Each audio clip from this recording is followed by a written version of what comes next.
This is purely a journalistic point of view. Nothing more has been said in this video other than that of which has been reported by various media sources and backed up with sources seen at the end of this video.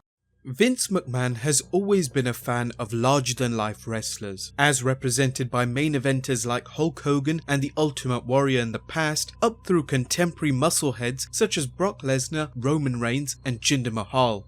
McMahon always preferred muscle men on his roster, so it was no surprise when he launched his own bodybuilding organization, the World Bodybuilding Federation. The WBF would last less than 3 years and become known for Lex Luger's first role in the WWF organization and as the venue that launched the much maligned nutritional supplement ICOPRO.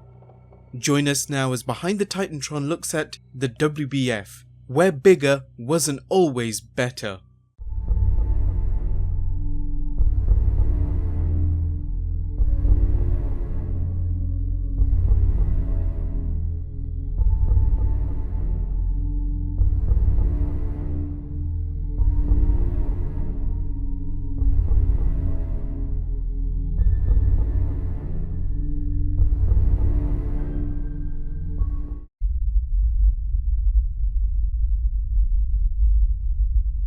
Professional wrestling was often accused of being a monopoly during the 1950s, thanks to the stranglehold the National Wrestling Alliance exerted on would-be rivals.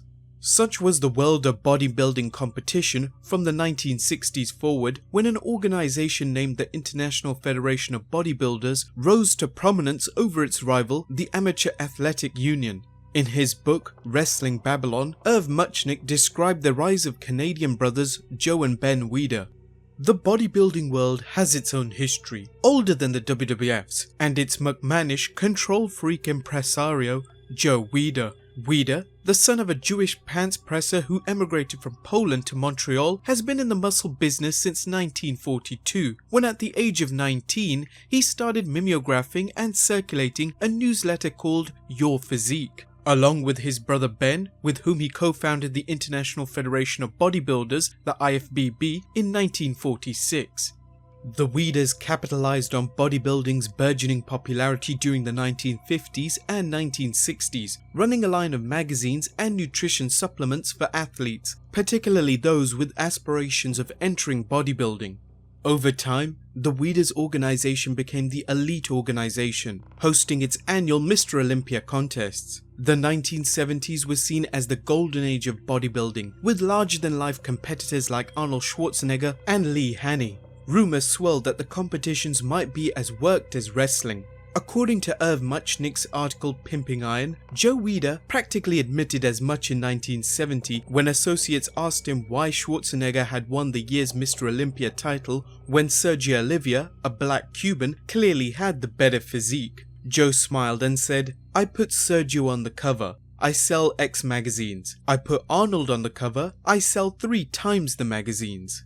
However, by the 80s, things had slowed down and for whatever reason, media coverage had subsided. The world of competitive bodybuilding was sagging faster than Hulk Hogan going off the juice. By 1990, the Weiders controlled bodybuilding. However, a rival was waiting to try his hand at the market, a man who had defined a previous monopoly using his ambition, ruthlessness and marketing skills to build a professional wrestling juggernaut. That man was Vince McMahon, who looked to find success in another athletic endeavor.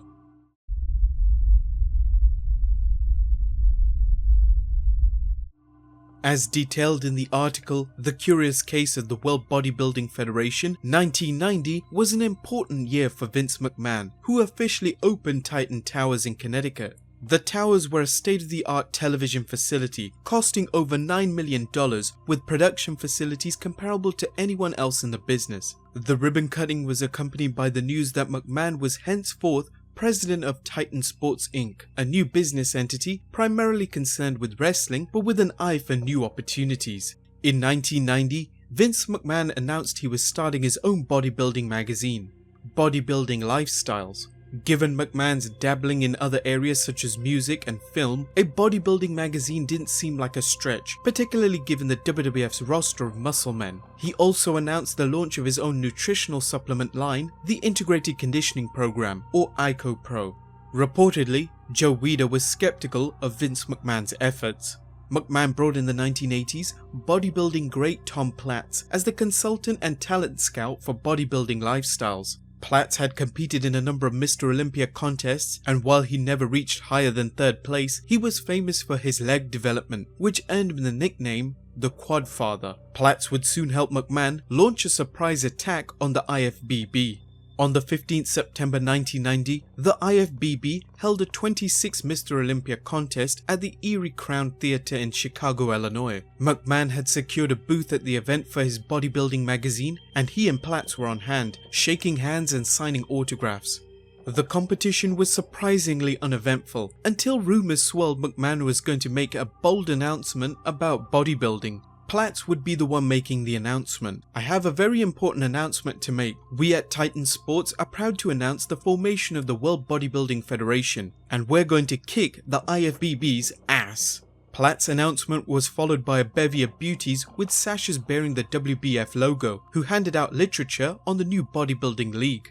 To no one's surprise, Joe and Ben Weider were not thrilled by McMahon's broadside. However, the announcement was just the beginning of McMahon's expansion plans. As Platz made his announcement, McMahon's WBF workers put WBF contracts under the hotel room doors of every Mr. Olympia contestant. Like he'd done with his national wrestling expansion during the mid-90s, McMahon was willing to pay top dollar to steal the best of the best from his rivals, in this case, the IFBB. When asked about his reaction to the announcement, Ben Weider replied, "I'm not angry. You can quote me. I'm not even disappointed. But let's put it this way, it wasn't a very sophisticated or honourable thing to do." Behind the scenes, Ben Weider promised anyone who signed with the WBF would be banned from the IFBB for life. Vince McMahon was ready to challenge the firmly entrenched Weider bodybuilding empire, just as he'd done with the National Wrestling Alliance and the American Wrestling Association. A war was about to begin with the upstart looking to conquer new territory and the long dominant champion. Would history repeat itself?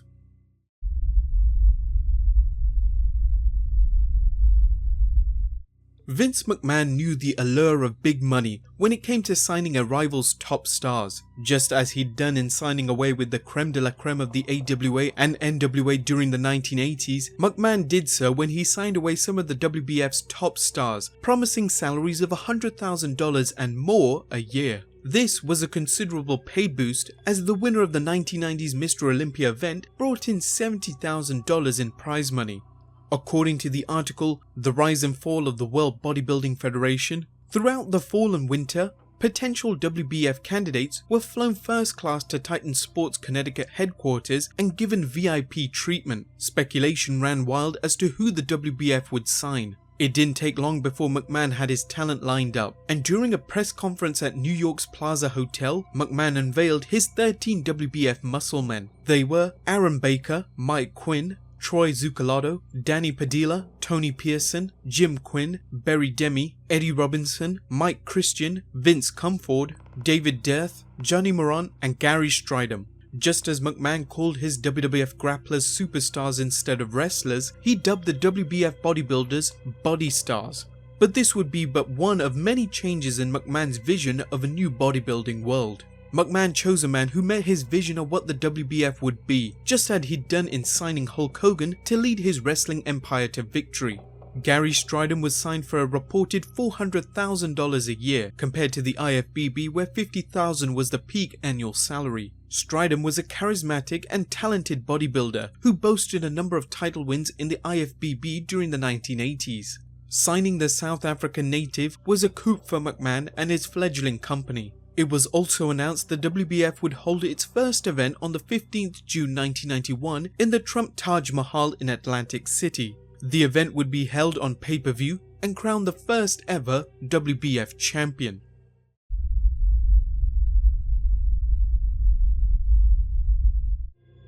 Despite Joe Weider's public comments, there was no arguing the IFBB's stance when they held a Night of Champions event in May 1991. The show began with 13 tombstones on stage, each bearing the name of a WBF body star. In a surreal moment out of a David Lynch film, the IFBB bodybuilders proceeded to destroy the tombstones on stage. The real evidence of the IFBB's concern was when it announced the 1991 Mr. Olympia event would boast a $100,000 prize.